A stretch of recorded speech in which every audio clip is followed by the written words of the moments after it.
لله الحمد لله الله تعالى প্রশংসা মহান রব্বুল আলামিন আল্লাহ জাল্লা শানুহু আমাদেরকে সুস্থ মস্তিষ্ক দান করেছে এবং এই আঞ্জুমান পক্ষে আসা গুরুত্বপূর্ণ তথ্যবহ আলোচনা শোনার তৌফিক দান করেছে।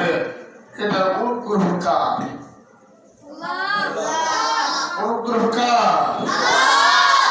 এই অনুগ্রহ আল্লাহ সুবহানাহু ওয়া তাআলা আপনাকে আমাকে এই অবস্থায় মেডিকেলে অসুস্থ বিভিন্ন প্রকার পেরেশানিতে রাখতে পারত, কিন্তু আল্লাহ সুবহানাহু ওয়া তাআলা দয়া করে অনুগ্রহ করে যে আমাকে আপনাকে এই আলোচনা কক্ষে আসা তৌফিক দান করলেন।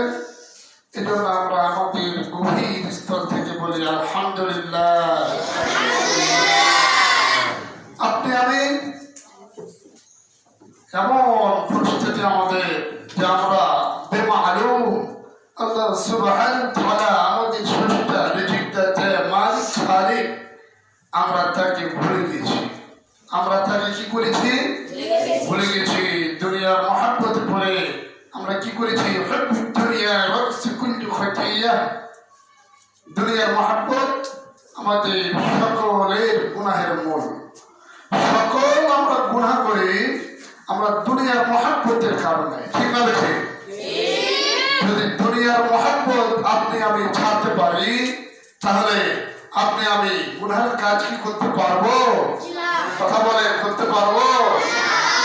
আপনি আমি যদি গবেষণা করি, আপনি আমি যদি ঘুমানোর সময় যদি বালিশের মাথা রেখে যদি আমি চিন্তা করি, আল্লাহ সুবহানাহু ওয়া তাআলা রব্বুল ইজ্জত বলতেছেন যে যারা জ্ঞানী ব্যক্তি তারা চিন্তাশীল হইবে, চিন্তা করবে যা আমি আসলাম কি জন্য, কি করতেছি, আর আমি কি সামান আমি আবার ফেরত যাব। আল্লাহ সুবহানাহু ওয়া তাআলা রব্বুল ইজ্জত আপনাকে আমাকে যে জ্ঞান দিয়েছে এই জ্ঞানটা আপনাকে আমাকে খাটাইতে হবে, তাহলে আপনার আমার ধারণা হবে কি জন্য এসেছি, কি করতেছি, আর কি সামান নিয়ে আমি আবার কবরে যাওয়ার জন্য কি করলাম। ঠিক না বেঠিক? ঠিক না বেঠিক? তো আপনি আমি যদি গবেষণা করি যে আপনার আমার এই দুনিয়াতে আপন বলতে কেউ নাই, আপন বলতে কেউ নাই।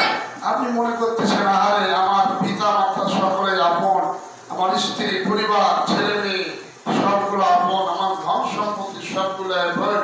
আল্লাহ সুবহানাহু ওয়া তাআলা রব্বুল ইজ্জত বলতেছে ইন্নামা আমওয়ালুকুম ওয়া আওলাদুকুম ফিতনাহ আল্লাহু ইনদাহু আজরুন আযীম।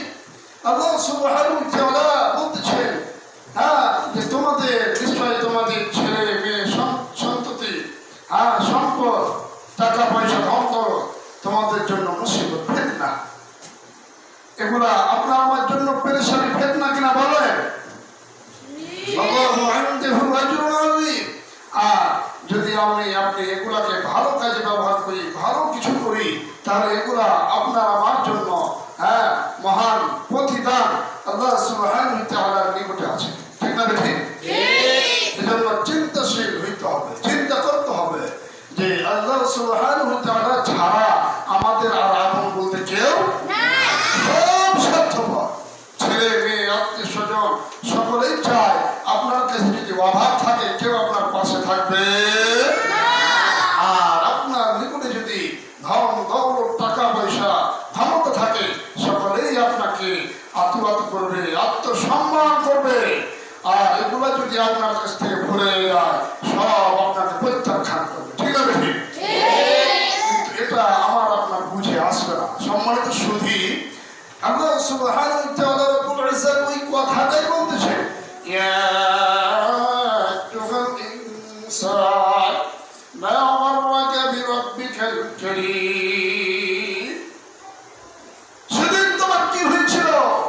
তুমি আমাকে ভুলে গিয়েছিলে। দুনিয়ার মহব্বতে, পারিবারিক চিন্তা চেতনায় আমাকে ভুলে গিয়েছিলে, এখন তো আমার নিকটেই তোমাকে আসতে হলো। আর আমি দয়ার অনুগ্রহ, তুমি আমাকে এখন চিনতে পারছো, কিন্তু তোমার চিনার দরকার ছিল কখন?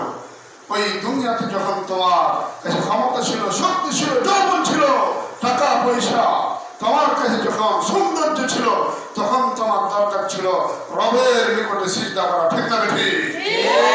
এই জন্য সর্বদা আমরা আল্লাহ সুবহানাহু ওয়া তাআলাকে মানার জন্য পুরোপুরি চেষ্টা করবো তো ইনশাআল্লাহ। আমাকে সহ আপনাদেরকে আল্লাহ সুবহানাহু ওয়া তাআলা দুনিয়ার মহব্বত ত্যাগ করে আসল মহব্বতী হওয়ার তৌফিক দান করেন। শুকরিয়া, আল্লাহুম্মা আমিন। وآخر دعوانا الحمد لله رب العالمين. السلام عليكم ورحمة الله وبركاته.